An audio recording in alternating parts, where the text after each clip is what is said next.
Bonjour Dominique. Bonjour Mathis. Quand on pense à l'été, on imagine des journées ensoleillées, des baignades ou encore des balades en pleine chaleur. Mais au-delà de tous ces clichés, l'été c'est aussi une période pleine de découvertes, de partage, surtout pour les enfants. C'est vrai, et avec Max et Lily, les enfants vivent de vraies expériences toute l'année. L'été, l'hiver, la nuit, le jour, à l'école et aussi pendant les vacances. Alors pour explorer cette thématique, qui de mieux que toi, Dominique de Saint-Marc? Tu es l'autrice des Max et Lily, et c'est grâce à cette série qu'au fil des années, tu as su capturer en quelque sorte l'essence des petites et des grandes aventures de la jeunesse. Donc aujourd'hui, on va discuter ensemble sur cette période de l'année pour découvrir ton regard unique sur l'été et les vacances, et surtout, on va se replonger dans certains Max et Lily qui sont en lien avec cette thématique et qui pourront peut-être aiguiller certains parents sur cette période si particulière. Alors ma première question, elle concerne l'ennui. Souvent, les enfants attendent toute l'année les grandes vacances pour avoir plein de temps libre, mais en fait, une fois que ces vacances arrivent, ils s'ennuient. Alors comment, en tant que parent, on gère l'ennui des enfants? Oui, l'ennui, c'est un vaste programme, l'ennui. Mais pas besoin de tomber dans le piège du programme surchargé.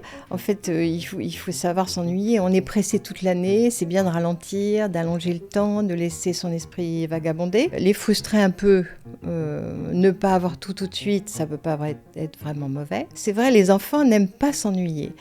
Mais bon, il faut distinguer les ennuis. Un ennui prolongé et sans projet, une espèce de solitude, ça peut les rendre tristes ou inquiets. Mais si l'ennui ne dure pas très longtemps, ça peut les rendre créatifs. Enfin, déjà avec un bout de papier et un stylo, un enfant il s'ennuie pas. Donc il va vite inventer, trouver des idées, un passage secret, il a de l'imagination, il faut lui faire confiance.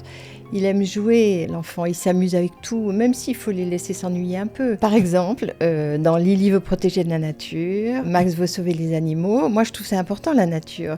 Je les entraîne à observer, à lutter contre la pollution, à ramasser les plastiques, à faire des économies d'eau, d'électricité, à faire un club de protection de la nature, à rentrer dans une association pour se faire des copains, par exemple. Une autre bonne idée pour qu'ils ne s'ennuient pas, c'est évidemment les cahiers de vacances. Ceux de Max et Lily, ils sont bien faits. Ils sont drôles, il y a des gommettes. Merci mon éditeur Calligramme. Et les enfants oublient vraiment qu'ils travaillent en fait. Donc si c'est trop facile, c'est un plaisir de refaire les choses qu'on sait faire. Ça permet d'ancrer les connaissances pour affronter la rentrée. Avec les mamans et les papas, on se dispute, on s'énerve quand on travaille. Mais le mieux, c'est les grands-parents. Parce que travailler avec ses grands-parents pour faire ses cahiers de vacances, c'est bien parce que les grands-parents, ils n'ont pas la culpabilité des mauvaises notes, ils mettent moins la pression. Et moi, j'ai des souvenirs l'été, on allait dans la chambre de ma grand-mère à tour de rôle pour travailler et je me souviens comme récompense, elle nous donnait des réglisses. Et en tant que grand-mère, j'ai fait travailler mes petits-enfants aussi. Je leur lisais une bulle et eux me lisaient la suite. Enfin, on lisait à deux. C'est interactif, c'est bien. Ça marche bien, Ouais. Ça fonctionne bien. Question suivante, et alors là, c'est pas ma question, mais c'est un peu la question de tous les enfants sur la route pour les vacances. Quand est-ce qu'on arrive ? Qu'est-ce qu'on fait concrètement pour occuper les enfants sur les longs trajets pour les vacances ? Ouais.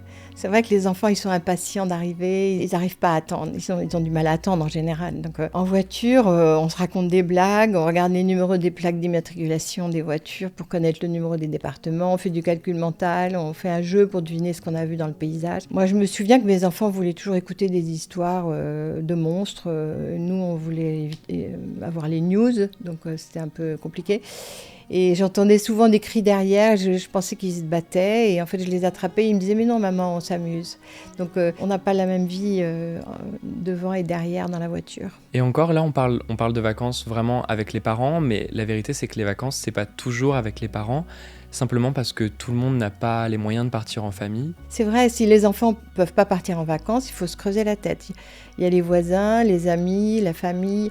Le centre aéré, un peu d'écran, pas trop. Il y a des bonnes applis quand même sur l'histoire, la nature par exemple. Mais pitié, pas trop d'applis, pas trop longtemps pendant les vacances. Donc la solution, c'est parfois la famille elle-même, et donc on finit par passer ses vacances chez les grands-parents. Et quand on est petit, on s'en plaint, on se rend pas compte de la chance que c'est que d'avoir ses grands-parents. Comment on gère ce type de situation avec les enfants qui sont pas contents parce qu'ils veulent pas partir chez les grands-parents ? C'est vrai, mais ils s'en plaignent pas tous. Ils sont très heureux d'aller chez leurs grands-parents. Et il y a souvent une immense tendresse entre eux. Les grands-parents transmettent plein de choses, l'air de rien. Et puis c'est rassurant, les grands-parents. Moi, j'en ai pas eu de grands-parents, ou si peu. J'ai vécu une grand-mère et ma seule grand-mère, elle préférait mes deux sœurs. Donc c'est comme si j'en avais pas eu. Donc Donc c'est précieux, je trouve, les grands-parents. Mais si l'enfant s'en plaint et veut pas aller chez ses grands-parents, par exemple, attention, il y a peut-être un problème. Il faut écouter l'enfant, savoir ce qu'il a à dire sur ses grands-parents. Dans Lily se fait toujours gronder, Lily part 3 jours chez papy et mamie, et là, elle découvre comme ils sont bienfaisants, comme ils sont gentils, comme ils sont attentifs, comme ils ont du temps pour elle. J'adore ce livre, je crois que c'est le plus important de la collection. Il parle de la fatigue d'être parent. Et dans Max et Lily vont chez papy et mamie, à la fin, dans les questions, il y en a une qui demande « Qu'aurais-tu envie de dire à tes petits-enfants ?» Et j'ai cité un texte de Victor Hugo, grand-père, qui dit « Je les regarde et puis je les écoute et mon cœur s'apaise en leur présence. » C'est une chance que les grands-parents soient là et puissent assurer, surtout quand il y a des séparations dans les couples. J'en vois beaucoup, je ne sais pas ce qui se passerait si les grands-parents n'étaient pas là. Ils sont précieux et donnent beaucoup d'amour et de sécurité. Et je connais des grands-parents qui sont privés de leurs petits-enfants à cause des disputes familiales. C'est douloureux et insupportable pour eux. Et si les vacances se déroulent pas forcément chez les grands-parents, on peut peut-être envoyer les enfants en colonie. Et ça n'est pas rien. Pour les enfants, ça peut être une vraie source d'angoisse de se retrouver seul, sans repère, ou au contraire, ça peut matérialiser une vraie liberté et une vraie responsabilisation. D'ailleurs, des fois, les plus stressés, ce sont les parents eux-mêmes. Alors comment est-ce qu'on envoie sereinement ces enfants en colonie de vacances ? Il y a le sentiment de solitude qui revient souvent, que j'ai abordé dans Max se sent seul. Il y a la peur qu'on se moque de lui. Dans Max fait pipi au lit, ça se passe en colo, et les copains sont solidaires de Max qui fait pipi au lit devant le moniteur trop sévère. C'est très drôle cette scène. Et il y a une super infirmière qui soutient. Donc la colo, ça peut être dur si l'enfant est habitué à ce qu'on lui répète tout le temps « tu es génial, tu es incroyable, tu es intelligent » et finalement c'est toujours la faute des autres. Si c'est un enfant roi, par exemple, qui ne supporte rien et à la moindre difficulté, il risque de se dire qu'il n'est pas à la hauteur et à déprimer. Donc ça va lui apprendre la vie aussi, la colo et leur relation aux autres. Il va connaître des enfants différents. Il va voir comment lui il réagit. Il va apprendre à se connaître. Il va être surpris par lui-même peut-être et se différencier de ce que pensent ses parents. Et en tout cas, se faire des super souvenirs, ça c'est sûr. Côté parents, si on n'a pas tout à fait confiance dans l'endroit où son enfant va, il faut se rassurer. Il faut se renseigner, en parler avec d'autres parents, avec les éducateurs qui encadrent. Et puis un autre problème, c'est si on a du mal à se séparer en tant que parent de son enfant. Peut-être qu'on a peur qu'il lui arrive quelque chose, peut-être parce que ça nous rappelle un souvenir difficile de quand il était bébé, ou encore une souffrance de notre propre enfance, et on a peur qu'il ait la même. Donc n'hésitez pas à parler de votre enfance, d'ailleurs, à vos enfants, ça peut toujours leur servir. Bon, et puis si on part ni chez les grands-parents, ni en colonie de vacances, on peut peut-être tenter cette grande aventure que peut représenter le camping. Le truc, c'est que le camping, c'est pas toujours ce qui fait le plus rêver les enfants. Faut dormir dans une tente, se doucher dans des espaces communs et s'adapter à ce mode de vie pendant plusieurs jours, voire même plusieurs semaines. Comment on fait pour rendre les vacances en camping plus sympas pour les enfants ?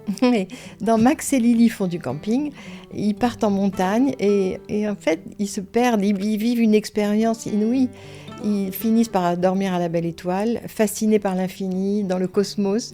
Ils ressentent qu'ils font partie de l'univers, en fait, de la grande chaîne de la vie sur Terre. Je crois que c'est une expérience existentielle. Je trouve ça émouvant d'avoir cette expérience avec ses parents, non ? Moi, j'aurais bien aimé l'avoir en vrai. Dans Lily part en camp de vacances, aussi, elle sort de sa zone de confort avec ses copines habituelles de l'école.